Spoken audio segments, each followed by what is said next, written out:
All right, so I think we can slowly start after.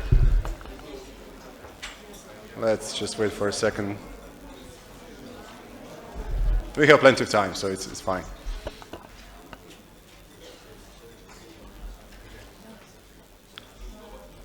All right, so we are starting with the first macro panel for today and also for this year's Caponic Business Forum. And it is a great pleasure to have such a distinguished speakers with me today because they can bring both, which is very rare, deep understanding of the global situation and global experience, but at the same time a lot of knowledge and passion for this region. So I'll just quickly introduce today's panelists. Aleh Ashcan is the professor at Faculty of Economics in Ljubljana and also at the same time expert for Anders in Slovenia. Richard Record, who is the lead economist for the World Bank for the Western Balkans. Peter Sanfi, who is deputy director for country economics and policy at the EBRD. And Sebastian Sosa, who is the IMF res rep for the Western Balkans.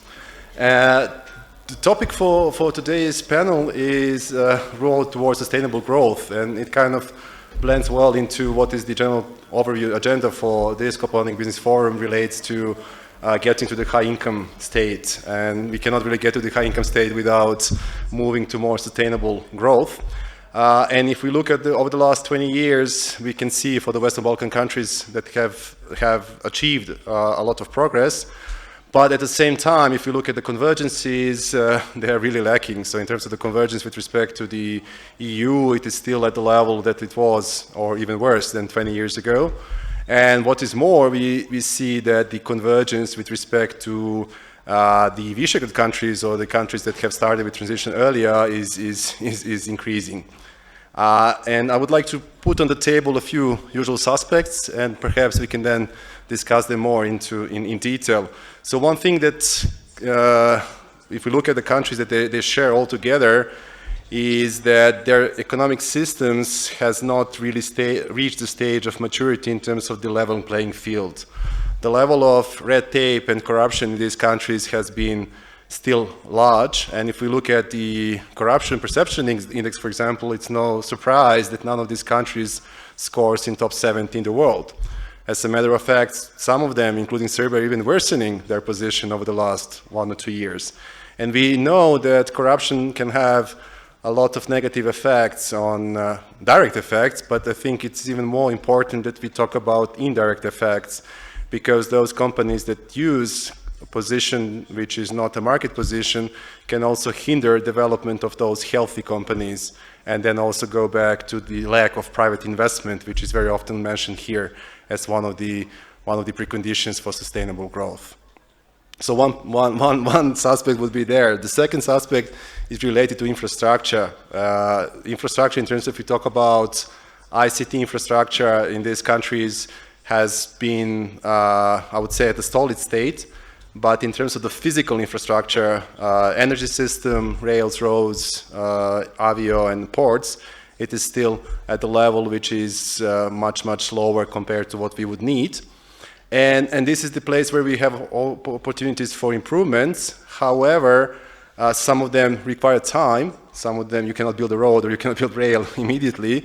But some of the things are really policy amenable. If we look at, again, logistics performance indexes compiled by the World Bank, we can again see that none of these countries is in top 70 in the world. And if we look at the components of these things, such as customs, then you can see this is amenable. The policy can be done to improve that, and you can see that Serbia scores at the 100th place in that area. So there are opportunities to improve.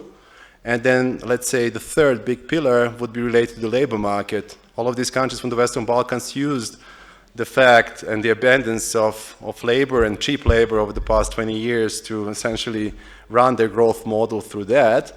And we are now reaching the stage where this becomes problematic, and we cannot really bring more labor, and at the same time productivity is at the lower level compared to the other countries. And what to do there? And if we look at the educational system, we saw in 2022 that students from these countries scored really, let's say, terribly at the PISA test, where there is almost 80% of students did not pass the minimum in terms of the sciences, math, and reading, which is, if we want to build something which is a sustainable growth path, is going to be a big challenge. So these are maybe three suspects to put on the table, and we can talk about opportunities which come from maybe two more dimensions. One is nearshoring and friendshoring, which have been evolving a lot over the past few years. And at the same time, the level of technology progress that is going on now in the world is offering potential to quickly catch up if you do that in a proper way. So I'll stop here with the introduction, and I'll start with Aleš. Maybe we can hear some of your thoughts about what do you see as usual suspects. Are they there or not? Hvala lepo, hvala na pozivu svima, a sad ću nastaviti na engleskom, evo ja se izvinjavam, nije moj vokabular tako dobar. With respect to the questions asked, with respect to the usual suspects, I think, enterprises invest based on the forward-looking business environment and stability of it. I'm not aware with respect to the corruption, but definitely red tape and the stability of the political environment is one of the things that's probably one of the key suspects in the whole region. The other is the relatively low depth of the financial markets, meaning that also for private businesses, the opportunity cost of capital, financial capital, is relatively large. And these two factors together with internal and external geopolitical risk, because I think for the past few years, Serbia is still relatively close to the whole Russian-Ukraine conflict zone, and before, given the tensions in the Western Balkans, these were probably the three reasons which comprise to the effect that, at the end of the day, business enterprises look at the net present value of the investment decision.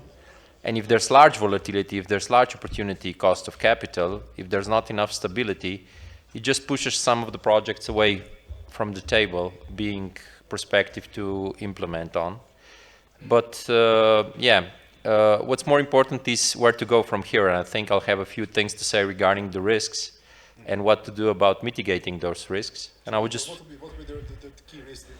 What would be the key risks that you see at the moment? Obviously, there is a geopolitical risk, and there is also an opportunity in some way in that area. Comparing to 10 or 15 years backwards, the risks with respect to, we have just, passed the threshold that some of the technological implementation risks with respect to AI, digitalization, and also climate change have become non-linear to the effect that increasing any of those risks for 10% upwards, it's going to have a significantly higher negative effect than if things stay the same as they are. So the exposure and the risk-return profile for the economy in the Western Balkans is pretty grim. I'm not saying it's going to be bad, but we need to do the stress test and scenario analysis and be prepared, and also top that up with the demographics, which is pretty bad for the majority of the Balkans and also for Slovenia and Croatia, that we will have less and less labor force and more retirees. So these things combined make it that we should really focus on the things where we can make progress. And I think for Serbia it's quite clear that there are a few sectors with a relatively low downside and a very high upside, such as the investment in energy and green transition, raw materials, whether you fix the thing with the environmental issues. And these are the things that can provide the buffer and stability against the forward-looking changes. And let me tell you, I think the forward-looking volatility in the economy and the growth is going to be far larger than people expect, because the rate of change and also the risks that are asymmetrical and huge are going to have a much higher impact than they did in the past. So I would be cautious, still obviously optimistic, because otherwise what would you do? But be prepared. And one of the things that we are all lacking, I think, is flexibility in the government and society space to the extent that we can adapt quite fast.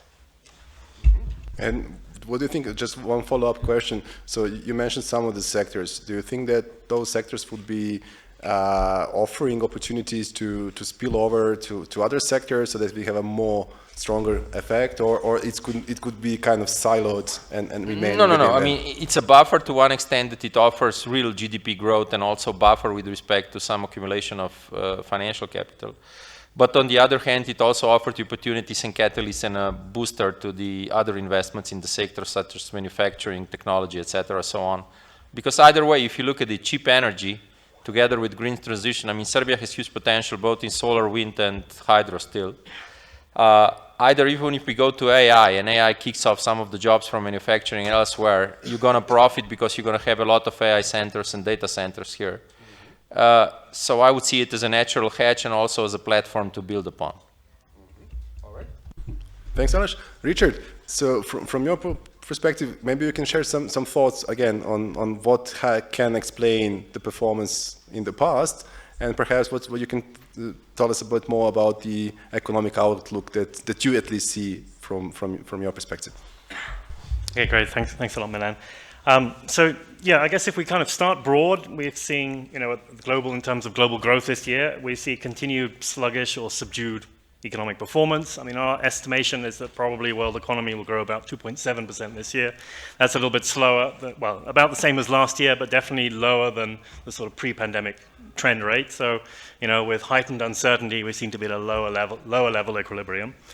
Of course, we see growing headwinds, policy uncertainty on overdrive, adverse trade developments is probably the polite way to talk about things. Inflation has come down, but not completely. We're seeing residual persistent inflation back out of single digits, but not where we were a few years ago. And heightened and growing climate risks. We're seeing droughts, floods in this region sort of on an increasing frequency. And then add into that, we've seen depleted fiscal space, especially in advanced economies in Europe, essentially used up a lot of resources dealing with multiple shocks, now talking about defense expenditures when there isn't really a lot of space to do that. Maybe on that metric, the Western Balkans is doing a little bit better. We've seen perhaps more impressive fiscal consolidation in the last couple of years. So, I mean, in that context for the Western Balkans, it's clearly a challenging outlook. We see continued subdued performance in the euro area, struggling to get more than 1% growth per year. Rising protectionism, and that matters for a region that's so closely integrated into Eurocentric value chains, particularly in manufacturing. And of course, no surprise that we're seeing a number of announcements around exports, production, particularly in the automotive value chain. But then, I mean, I can't help thinking, with so much going on that, you can't really target policies at, maybe it's important to think of some things that haven't changed. You talked about a few of those there. I would perhaps maybe add a couple more. One, it does seem that at least the EU integration sort of train, if you like, continues to move in a positive direction. You talked about logistics performance index. I mean, we're in the World Bank really quite excited about the green lanes, right? That's the 11 most important checkpoints between the Western Balkans and the EU being radically overhauled, simplified, with improved infrastructure on both sides and trade facilitation on both sides. That could add a few percentage points to the level of GDP over a few years. Although we're still talking about it rather than doing it yet, but anyway, that's better. SEPA integration, we've talked about that before. We could see the entire Western Balkans within SEPA, possibly by the end of this year. Again, that saves a lot of money in terms of remittances, allows greater financial intermediation to the region. Climate, that's regardless of world politics, we know there are increased climate shocks. We know there are air quality issues right across this region, a big agenda in terms of public and private investment into mitigation and greening the energy supply, and then adaptation. We see increased shocks, yet when you look at the numbers, the economic returns on spending for preparedness are often 10 to 1 in terms of the costs of very small investments that protect against floods, droughts, wildfires that save huge amounts of resources over time. So big investment agenda there. And then finally, human capital. We know, regardless of the state of the world, education and skill levels in the Western Balkans, they're getting better, but they're not getting better as fast as I think we all hope and would need to see them, particularly as we move towards a more productivity, innovation-driven economy. And there's still far too many barriers that prevent full deployment of the labor force, including of women.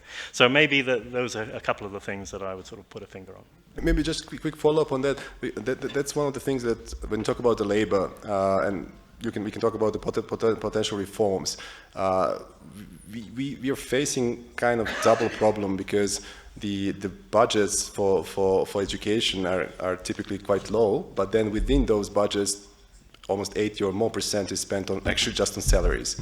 So do you think how big on the priority agenda those changes should be? Because you not going to see immediate effects, but this seems to be one of the areas which will be really crucial to go towards a sustainable path. And what should we do about that? No, I think you're right. I think it's about, but it's not just about spending more. I think it's about spending better. And actually, I mean, actually, what is the most important thing in a child's education? Actually, it's the teacher, right? So, in fact, if you look in any country in the world, about 80% of the education budget is on salaries. What matters, I think, as much is what goes into that other 20%. Is it the right tools? Is it the right curricula? Is it the right materials? Are teachers deployed in the right areas at the right time, with the right skill sets? Is the curriculum reflecting what the private sector is looking for in terms of jobs? What are the incentives to remain in education for longer periods? And how is the system kind of managing that shift that we know is really important from what you learn to sort of how you learn in terms of skills, critical thinking, creative thinking, etc. It's an evolution. I think it is happening, but of course it always could happen a little bit faster and a little bit quicker. Thanks very much. Peter, we mentioned some of the things which are more structural. Can you please share your views if you have any follow-ups on all of this said in terms of prioritizing some of the reforms? Thanks very much, Milan. So I want to start by using one word. I'm very interested to know how often this word will come up in the next 3 days, and that word is optimism.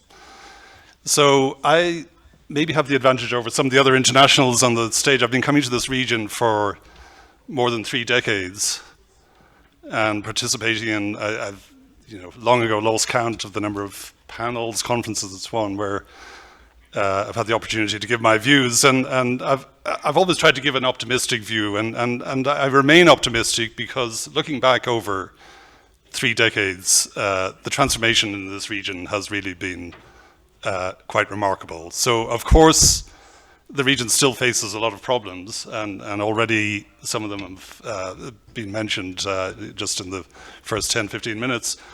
But you should remain optimistic if you take a long-term view about the prospects for this region. And even in the short term, we've just published our new growth forecasts this week for these countries and others where EBRD invests. For the Western Balkans, it's on average 3.6% we're expecting in 2025, and the same 3.6% in 2026. Now you can imagine in the UK where I live, they would, what would they do to get even half of that? They would. So, of course there are, as Richard was alluding to, headwinds. There are certainly downside risks and so on, but even in the short term, I think we can expect to see some fairly robust growth continuing. But Milan, you started off by talking about convergence, and indeed, convergence is still a huge challenge for the region.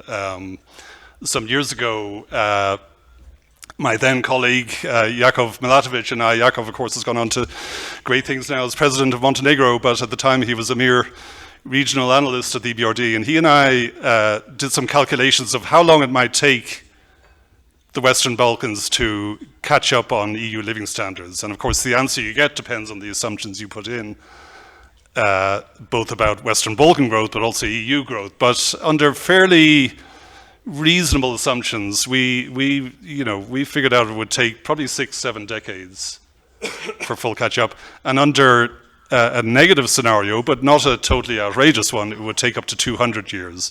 And of course, the 200 years one was the one that the press all picked up on, and we got a bit of flack for that. So I don't believe it's going to take 200 years to catch up fully on EU living standards. I don't even believe it's going to be 6 or 7 decades. But how do you make it sort of 3 decades? Then it's really all about reforms.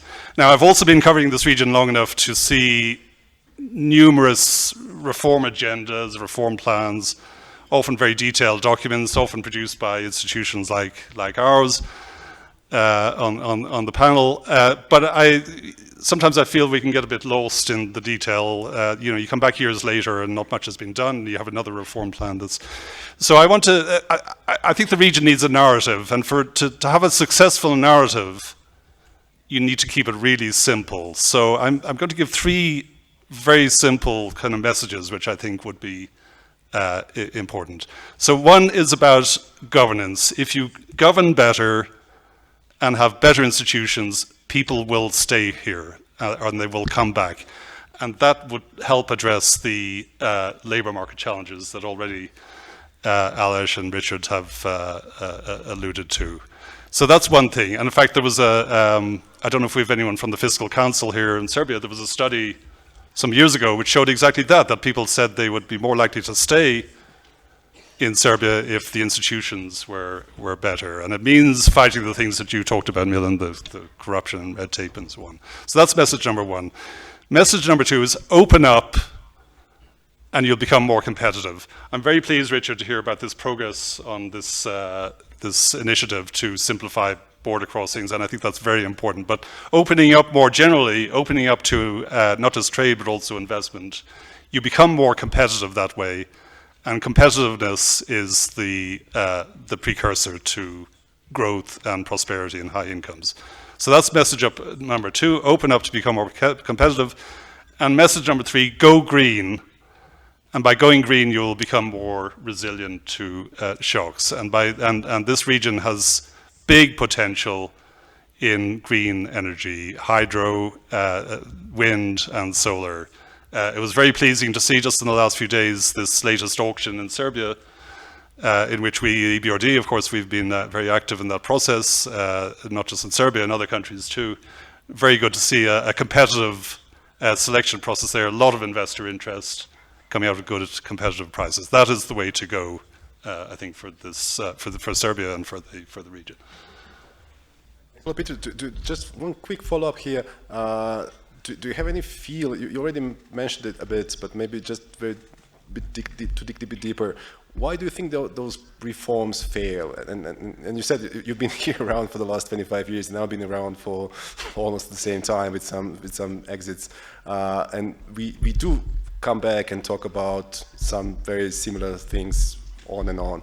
So what is in your view, maybe the main cause why nations fail, or in this case, why reforms fail?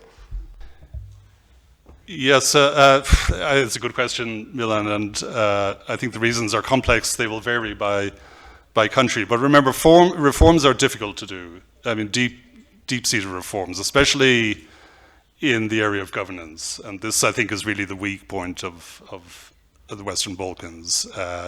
But it's very difficult to tackle them, because often the institutions you need to tackle the reforms are the ones that are the problems themselves, and vested interests can block reforms. So you really need political leaders with courage and vision and a long-term view to make them succeed. We have seen them succeed elsewhere, but you're right. Very often they haven't achieved what they set out to do. But I wouldn't minimize at the same time that they haven't failed completely, and these are not failing countries in this region. They're just not doing as well as they might be.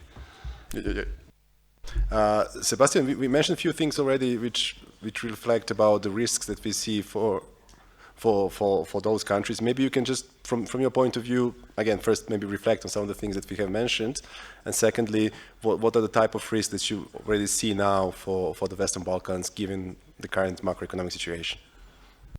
Thank you, Milan. And let me first say that it's really a pleasure to be back at the Caponis Business Forum. It's really nice to see many good friends and colleagues here. So let me basically start by mentioning that the region has emerged from a successive number of adverse shocks relatively well. I mean, starting with the pandemic and then with the energy shock. So most of the region is already, showing output levels that are at or above pre-pandemic trends.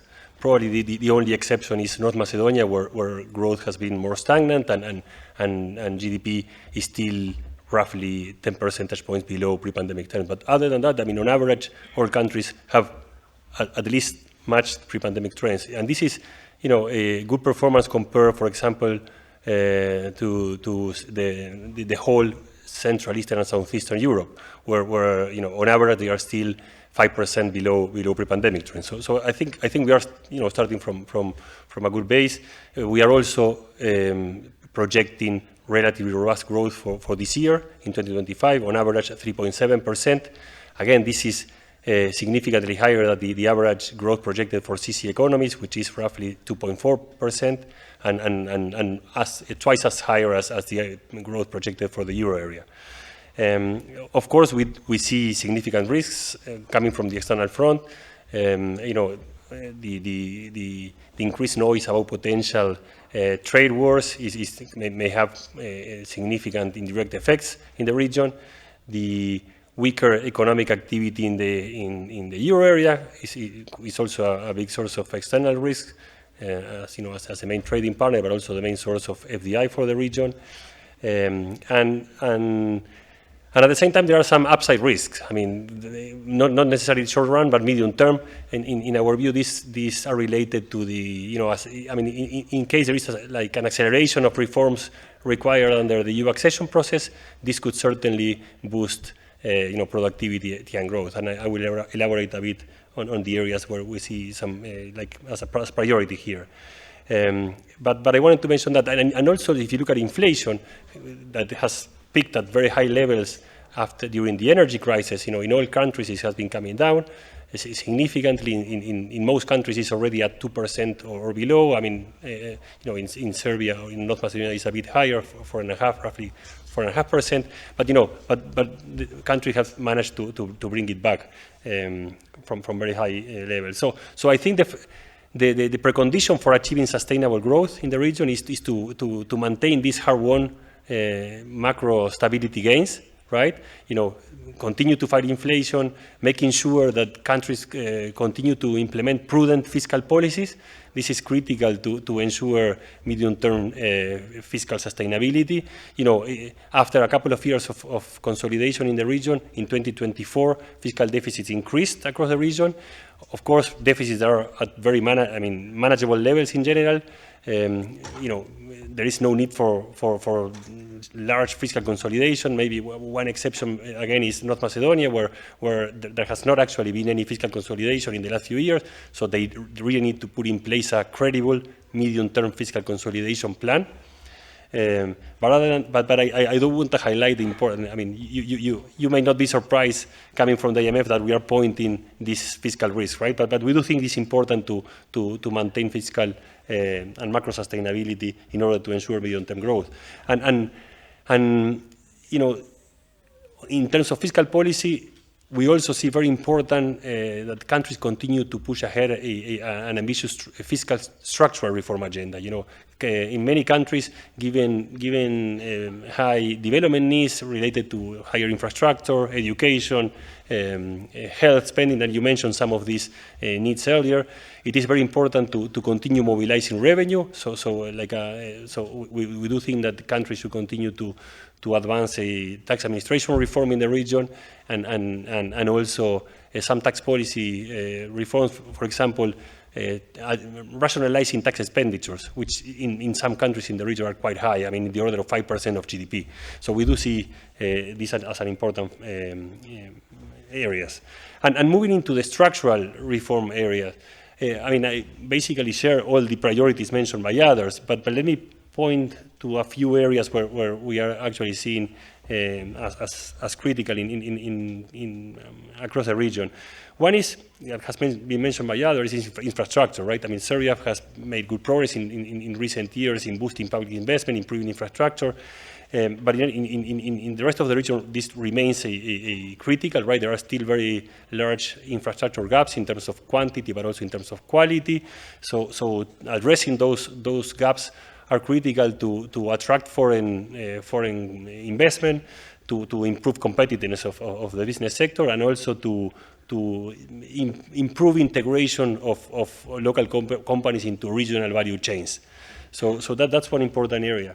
The other one is informality, which is still very large across the region, and this is not only creating a drag on fiscal resources and creating unfair competition, but it's also limiting aggregate productivity and growth in the region. There is evidence in the literature pointing to the fact that firms operating in the informal sector tend to employ less people, to invest less and be less productive than similar companies operating in the formal sector. So, trying to reallocate those resources away from the informal into the formal sector would also bring some gains in terms of productivity and potential growth in the region.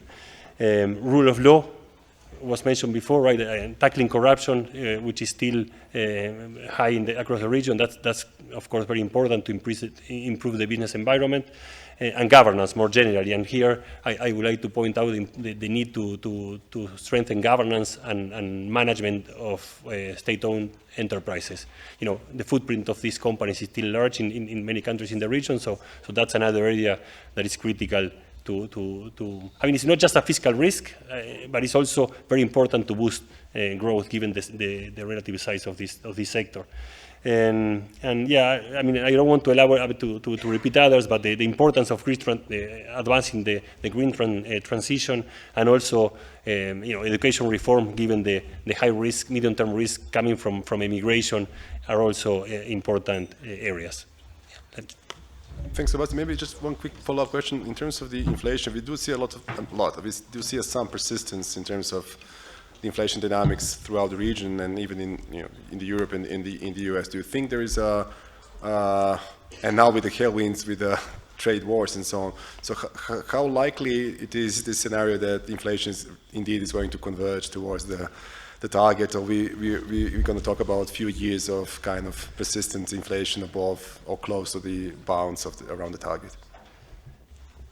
Yeah, so that's a good question. So we are under our baseline. We are still expecting a further moderation of inflation in countries where inflation is still above target. But of course, there are big risks, including from the possibility of tariffs. We are also concerned about in the region. I mean, we are also concerned about the very high or strong nominal wage growth, and also growth in pensions that has been sort of bringing inflation down difficult in some countries, right? In the context of very strong domestic demand, private consumption has continued to be very strong. So these very strong nominal and real wage growth are bringing inflation down more difficult. I mean, and that's precisely why in most of the region, even though headline inflation came down, core inflation remained more persistent and stickier.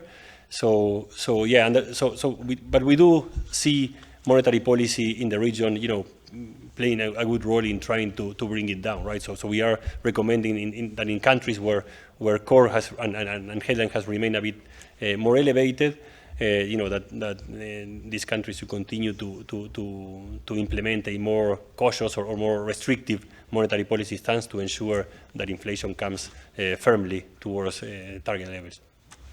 Thanks, Sebastian. So we have a bit more time, so maybe we can just do one more quick round. We talked more about, talked a lot, right? So I mentioned many different things, but maybe to focus a few more of the suspects, and then we can leave around 10 minutes or more for some Q&A questions from the audience. So Aleš, you mentioned the capital markets. I haven't mentioned that, but obviously that's a big constraint. And if you look at the turnover in let's say Belek is the stock market, which would be the largest among these 5 in the Western Balkans, that's 1/10 maybe of the turnover in Eastern European countries such as Poland, Czech Republic, or Hungary. So we are talking about deeply illiquid markets. And from your point of view, one question would be, what can be done to open up or to boost somehow capital markets? And the second question related to that, you mentioned about new materials, those type of industries where there is a potential nowadays. Who would be the lead there? Would domestic big companies, startups, or foreign companies should be the leaders in those sectors? To answer maybe both of the questions, as the experience from the green transition and energy projects, right, shows there's no lack of appetite for investment there, right? Because energy is Serbia is relatively well connected. Obviously it could ramp up infrastructure. But in terms of electricity, Serbia can be one of the production hubs in terms of solar in the south, right? Wind and hydro. So obviously, if you have a product that's homogeneous, can be exported to Europe, and to other extent, just loosen up and make it more predictable, both bureaucracy, rule of law, and taxes. If if all political parties align on that for the next 10 years, you would immediately see a boost of investments. because what investors like is predictability, right? If they see political risk, then just a step back, right? But in terms of who's going to be the leader, I think that sometimes it's maybe easier for large Serbian companies maybe to get capital than some of the municipalities, etc., and so on. So you're not going to see it built from within only if you make a big reform to the extension that this would be a financial hub. You're going to see it as a follow-up of fixing all the other things that were said beforehand. The labor market, the rule of law, taxes, etc., and so on. But in terms of just what are the signs one should be careful about, widening income inequality, increasing unemployment in some certain strategical sectors, and lower energy consumption in the production or the manufacturing would be very bad signs that could turn into a negative spiral. So I think it all kickstarts with fixing those things that are relatively easily fixable, aligning on the taxes, rule of law, governance, etc., so on, and just opening up and speeding infrastructure and energy transition. And you mentioned just a few investors. So the investors would be FDI, or thinking about VCs, or you're thinking about any type? Listen, honestly, I don't think Serbia did that poorly. I think if, you know, it's a bit of push and pull. If Serbia was in where Lazio is today, so the region around Rome, and if it would have the same pros and cons, you would see in the past 20 years a much higher convergence, because there would be a push and pull from surrounding. Also, if it was in the place of Slovenia. So it's a bit of a local network effect also, that the investors trusted more and people invest cross-border. So I think, and also plus you have to understand, maybe now it's just the time that people starting trusting more that it's going to be a stable environment, because usually it's non-linear. For 8 years nothing happens, and then in 3 years just an enormous amount of capital comes in. So I think we all align on that fixing the governance, rule of law, etc., and just making it stable. It doesn't need to be also the cheapest taxes in the region. And at the same time, fixing infrastructure and energy could give a boost of, I would bet, an additional 10 to 15 percentage points in the next 5 years.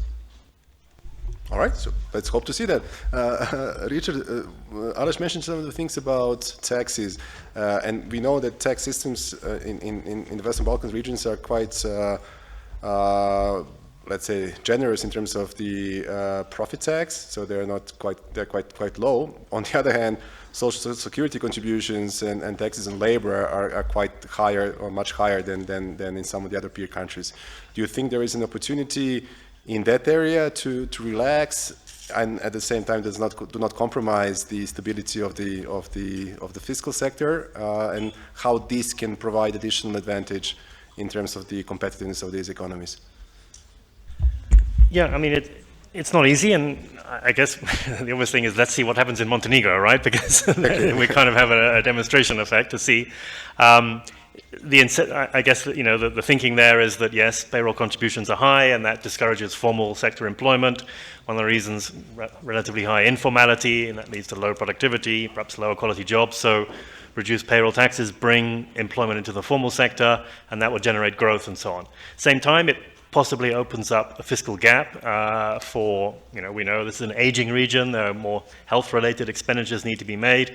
We know there's, you know, issues with non-communicable diseases, air quality. We talked about the importance of investing in education. We've talked about infrastructure, many things. And so anything that sort of reduces the ability for, you know, governments to raise revenue has a commensurate impact on the expenditure side. One of the reasons why we've seen a degree of fiscal consolidation in the Western Balkans in the last few years is kind of sort of unintentional consolidation, because several countries have been struggling to spend the capital budget. So when you have under-execution of capital expenditures, that's kind of helped with the fiscal position, but, you know, it's a short-term gain. We know the infrastructural needs are huge. So, I mean, it's a fine balance between sort of encouraging growth and hoping that growth generates revenues in the future, versus putting some sort of fiscal space at risk at the present.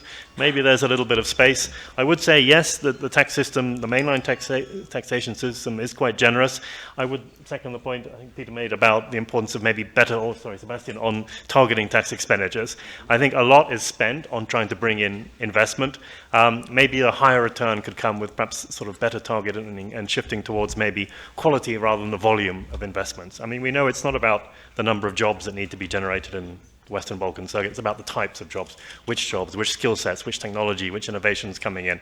So maybe a more sort of finely tuned investment approach and targeting incentives might get a bigger bang for the buck there as well.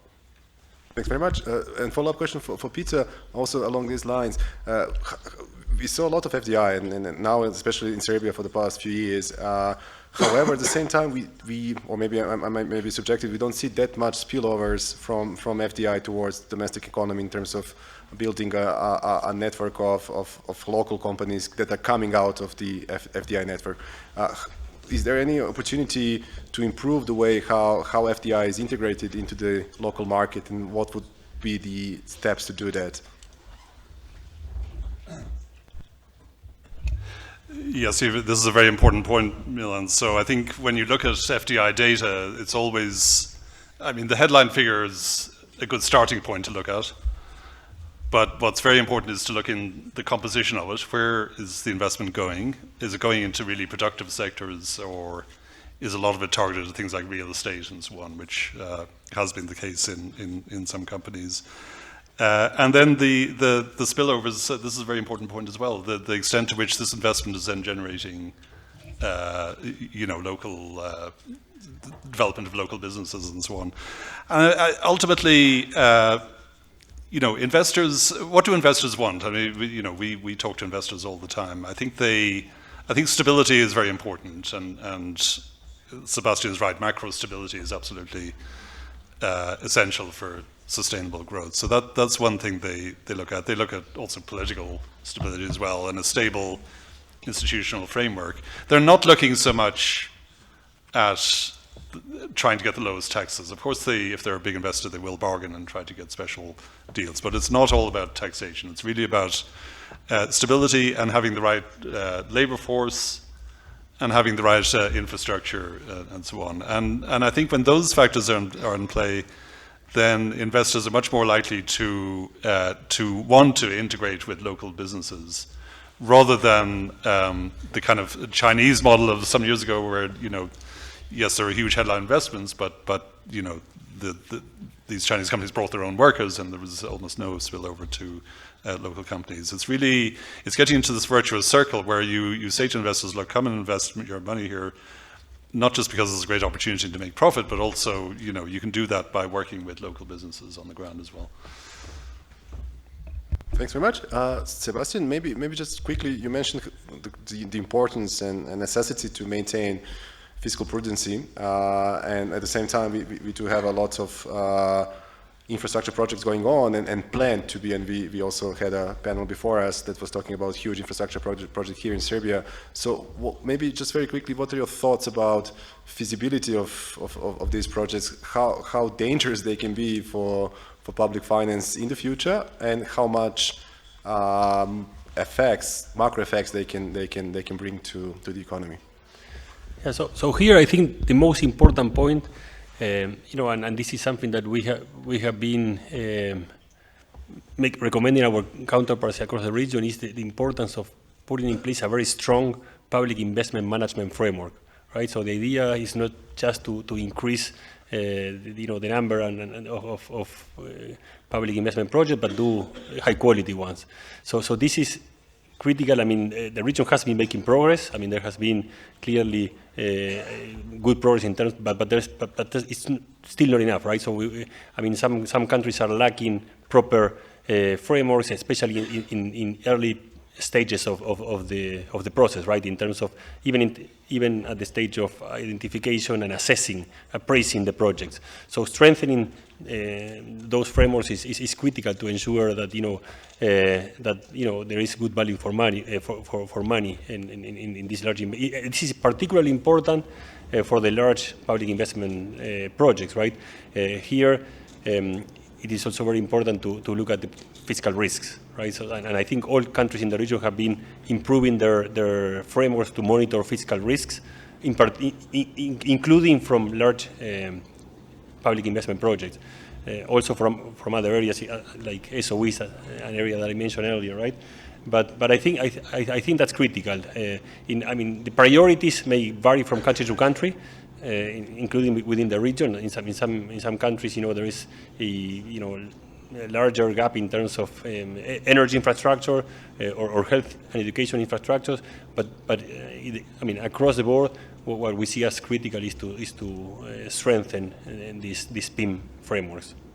What could be the macroeconomic effects that we can expect potentially from if everything goes well? Well, quantitatively is hard to know, but what we know is, I mean, that the yields of this happen over the medium and long term, but having proper capital spending projects should definitely boost not only directly GDP but also indirectly through higher productivity, right? I mean, this is also making public sector investment more profitable and attracting more foreign investors, as Peter also mentioned earlier, right? This is part of making the country more competitive, right?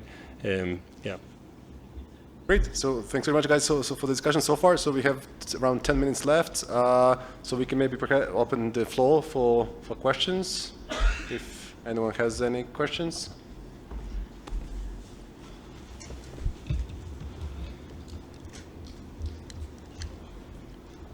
Sorry, I came a little bit late. My name is Alexander Marcus, I'm the German-Serbian Chamber of Commerce. Actually, Germany is in a recession at the moment, and our cars are too expensive to sell them. So actually, we see a lack of demand. Someone from Volkswagen said that 500,000 cars are missing, or sold cars are missing in the market last year. And that is what we're seeing actually also with manufacturing companies with German capital here in the market. Today we read that Drexelmeier will leave the country with approximately 2,000 or 1,500 people being set off. So what do we do with the lack of demand? Because as you said, Serbia is very much depending on FDI, but if Western Europe countries, European Union countries go into recession and there will be no demand, what should Serbia do? Anyone from?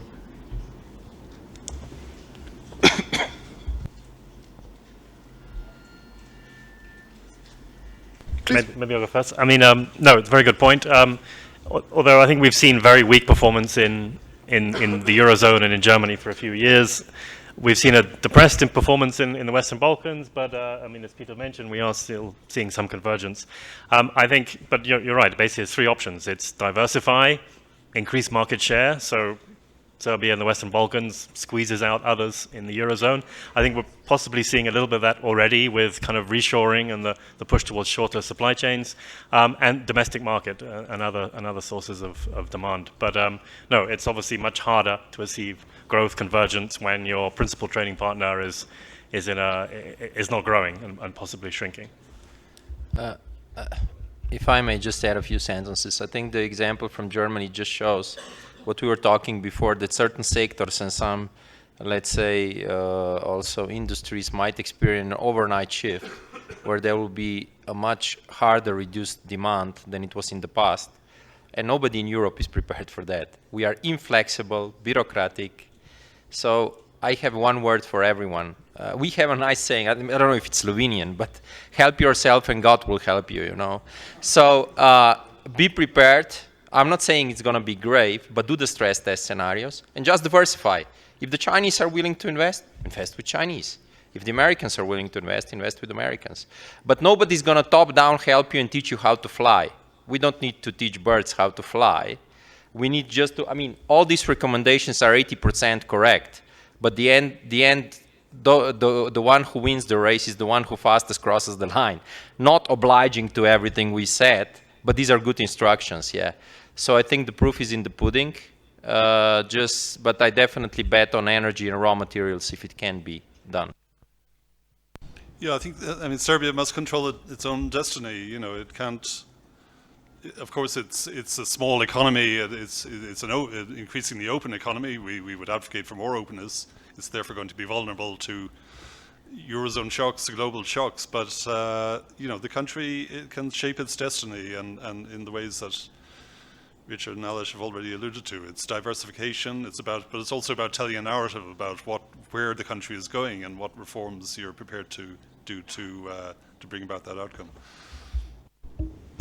Maybe just to bring a regional perspective, I mean, a weaker economic activity in Germany and in particular in the automotive sector is affecting, of course, Serbia, but the whole region, and not only through the channel you mentioned. I mean, many countries, or I would say all countries in the region, but some to a larger extent than others, depend on remittances coming from Western Europe, and Germany is one big source of this. So this is also affecting growth through weaker consumption. But and some of the potential ways to mitigate this is, of course, over the medium term, diversification, but also in the short run, the countries in the region have shown that they can manage to achieve decent growth rate. I mean, as I mentioned earlier, over the last couple of years, the region managed to grow at rates in the order of 3.5%, when Western Europe was actually growing at much weaker rates, right? This is certainly, in our view, one of the main risks coming from the external front, and countries and policies should be prepared to act if this materializes. Yeah. I think what's the example from Germany, the far more important is not what is going to be the consequence in Germany's recession. Nobody expected, even 3 years ago, this could be a possible scenario. So what I'm trying to say, for looking forward for the economy, things are going to happen that nobody envisioned, because with the invention of AI, geopolitical risk, climate change, something that hasn't been observed in the past 20 years can happen relatively quickly. And the question is, are we prepared for that? Always. So we have time for one or two more quick questions from the audience. Nicola?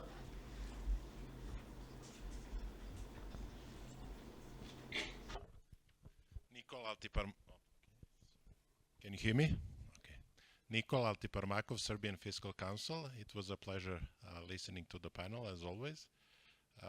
As always, Serbian Fiscal Council is a devil's advocate, so I think I noticed a couple of possible contradictions that I wanted to ask about. Namely, red tape and lack of administrative support to businesses was named as one of the usual suspects for the region, but many countries in the region have been doing quite well on the World Bank Doing Business list over the years. In particular, North Macedonia was a top 10 country in entire world according to Doing Business list. And now, as we can see, North Macedonia is not growing at all. Similar thing in Serbia. Serbia was also one of the top performers in doing business, and now we are speaking about the red tape. So my question is, were those rankings wrong? And if they were, are we going to get some kind of reimbursements for all these tens of millions of loans that countries in the regions were taking to improve the doing business list? Another issue is on the realism versus optimism. 2 years ago, we had a disagreement here on whether it was realistic for the Western Balkan countries to grow at 7%, which I was arguing it wasn't. So I noticed that nobody is mentioning 7% growth nowadays, so I was just wondering whether the World Bank in particular has given up on this 7% growth target, and if so, what was the reason, what changed in the last couple of years? And the last question on Montenegro, you mentioned, let's see what's going to happen in Montenegro. Montenegro, by the way, implemented a radical cut in pension contributions from 20% to 10% of wages without basically any accompanying austerity measures. So all the textbooks that I've been reading says that, Montenegro's deficit is bound to explode this year. So do you have any other opinions on what might happen after a radical tax cut without any austerity measure? Thank you. I guess, Richard, okay, lights are on you.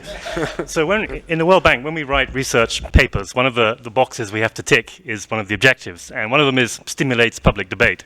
And Nicola, I think this is the third time you've asked this question on the 7%, so we're definitely stimulating public debate.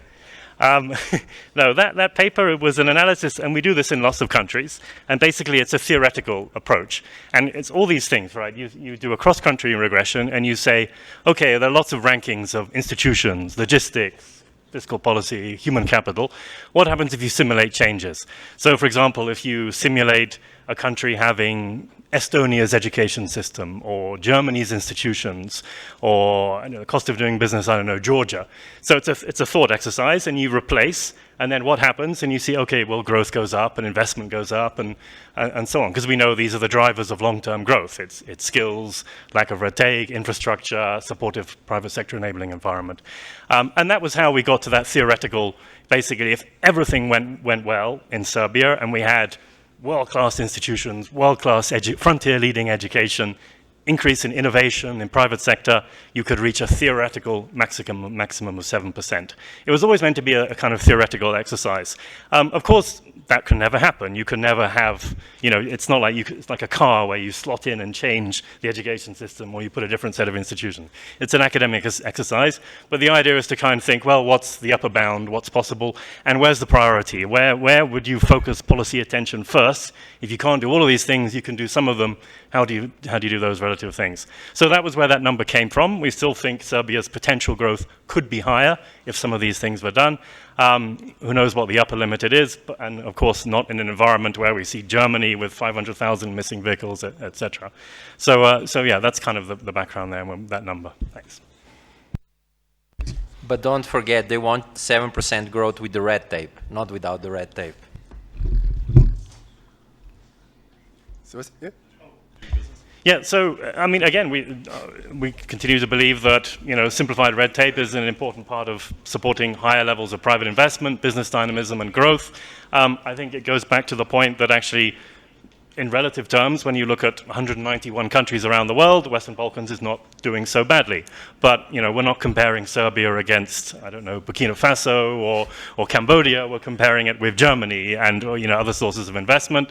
There is a replacement to the doing business coming out within the next couple of years. I think Serbia is coming in this year. Bosnia, North Macedonia all came in last year.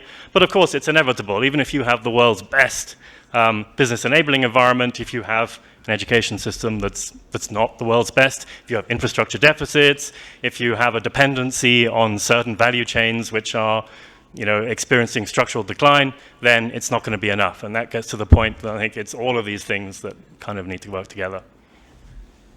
Maybe just a short comment. Ex-post economists are great at explaining why it didn't work.